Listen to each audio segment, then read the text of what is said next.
इस एक्सप्लेनर में स्वागत है। आज की चर्चा एक बेहद जरूरी टॉपिक पर होने वाली है, जनगणना 2027 का डिजिटल सेटअप।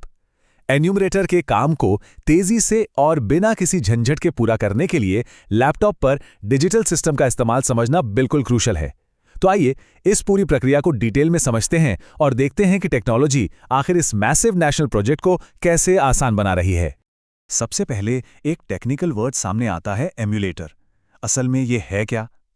बेसिकली ये एक ऐसा सॉफ्टवेयर एनवायरनमेंट है जो लैपटॉप या कंप्यूटर के अंदर ही एक वर्चुअल स्मार्टफोन क्रिएट कर देता है। छोटी स्क्रीन पर डेटा फीड करने का सिर दर्द हो या बार बार मोबाइल की बैटरी डाउन होने की प्रॉब्लम, ये टूल इन सबका अल्टीमेट सोल्यूशन है। यानी एंड्रॉयड फोन का पूरा सिस्टम अब सीधे बड़ी कंप्यूटर स्क्रीन पर है ना। कमाल की बात। चलिए देखते हैं कि आज किन किन स्टेप से गुजरना है। ये रहा हमारा क्लियर रोड मैप।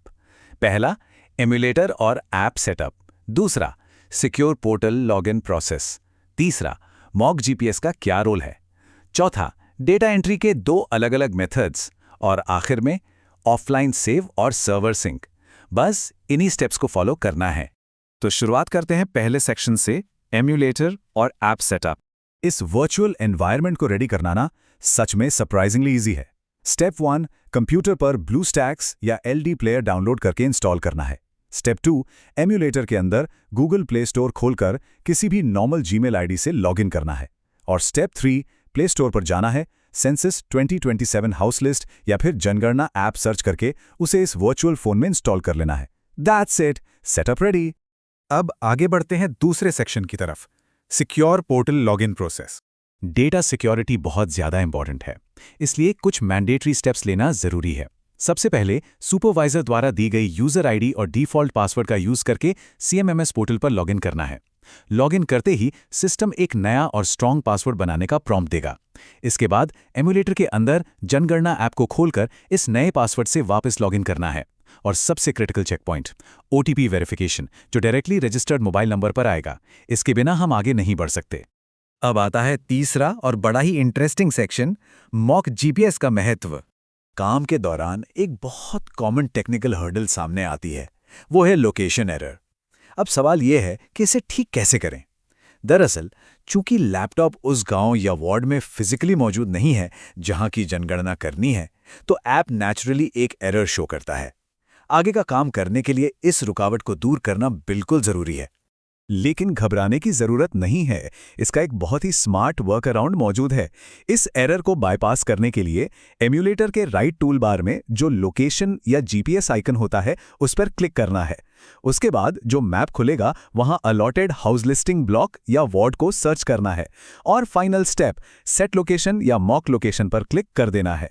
इस छोटी सी ट्रिक से ऐप को लगता है कि डिवाइस बिल्कुल सही लोकेशन पर है और ब्लॉक डेटा बिना किसी रुकावट के सिंक होना शुरू हो जाता है। अब चलते हैं सेक्शन 4 पर, डेटा एंट्री के 2 तरीके। यह जो सबसे दिलचस्प बात है ना, वो ये है कि डेटा एंट्री के 2 बिल्कुल अलग-अलग रास्ते हैं।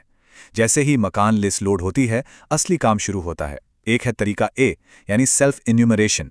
ये उन परिवारों के लिए है जिन्होंने पहले से ही ऑनलाइन अपनी डिटेल्स भर दी हैं। इसमें बस एक प्री फिल्ड ऐसी आईडी को वेरीफाई करना होता है। दूसरी तरफ है तरीका बी, यानी फ्रेश हाउस लिस्टिंग। इसमें जियो टैग कैप्चर करने से लेकर पूरी प्रश्नावली को मैनुअल तरीके से एंटर करना पड़ता है। तरीका ए की बात करें तो ये 11 का नंबर लिटरली गेम चेंजर है। ये 11 अंकों का एक स्पेशल ऐसी आईडी नंबर होता है जो परिवार से लिया जाता है।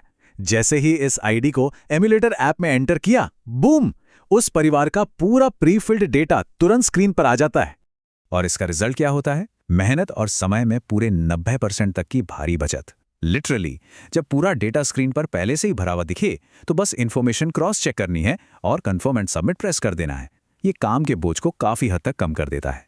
लेकिन अगर परिवार ने ऑनलाइन फॉर्म खुद नहीं भरा है, तब तरीका बी यूज करना होगा। और यहीं पर पीसी कीबोर्ड और माउस का सबसे बड़ा एडवांटेज मिलता है। मोबाइल की छोटी स्क्रीन पर इतना सब टाइप करने के बजाय कीबोर्ड से यह फटाफट हो जाता है। इस फ्रेश हाउस लिस्टिंग के 3 मेन हिस्से होते हैं। पहला, मकान की डिटेल्स जैसे दीवार और छत का मटीरियल, कमरों की संख्या और ये रेजिडेंशियल है या कमर्शियल। दूसरा, बेसिक फैसिलिटीज, पानी कहाँ से आता है, बिजली, टॉयलेट का टाइप और खाना पकाने के लिए एलपीजी है या लकड़ी। और तीसरा हिस्सा है एसेट्स और मेंबर्स, टोटल फैमिली मेंबर्स, मुखिया का नाम और radio, TV, laptop, internet, cycle या कार जैसी संपत्तियों की जानकारी। चलिए अब आते हैं हमारे आखिरी सेक्शन यानी सेक्शन 5 पर, ऑफलाइन सेव और सर्वर सिंक। फील्ड का काम हो या डेटा एंट्री, इंटरनेट कनेक्शन एक बहुत आम चिंता रहती है ना?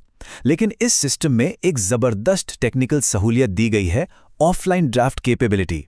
अगर दिन के बीच में इंटरनेट चला भी जाए तो बिल्कुल पैनिक करने की जरूरत नहीं है।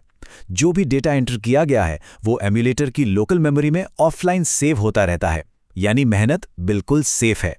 दिन के आखिर में डेटा को सेफली सीएमएमएस सर्वर तक पहुंचाना सबसे जरूरी हिस्सा है। तो स्टेप 1, दिन का काम खत्म होने पर कंप्यूटर को वापस इंटरनेट से कनेक्ट करना है। स्टेप 2, मेन मेनू में जाके सिंक ऑल डेटा या अपलोड टू सीएमएमएस बटन पर क्लिक करना है। और सबसे क्रूशियल स्टेप 3, एम्यूलेटर को तब तक बंद नहीं करना है जब तक स्क्रीन पर बिल्कुल क्लियरली सक्सेसफुली अपलोडेड लिखा हुआ ना आ जाए। ये स्टेप एकदम नॉन नेगोशिएबल है।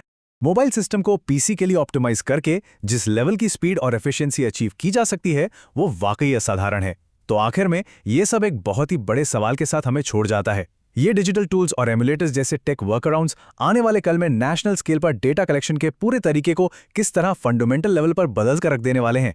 जरा सोचिए इस बारे में। इस एक्सप्लेनर में जुड़ने के लिए बहुत बहुत धन्यवाद।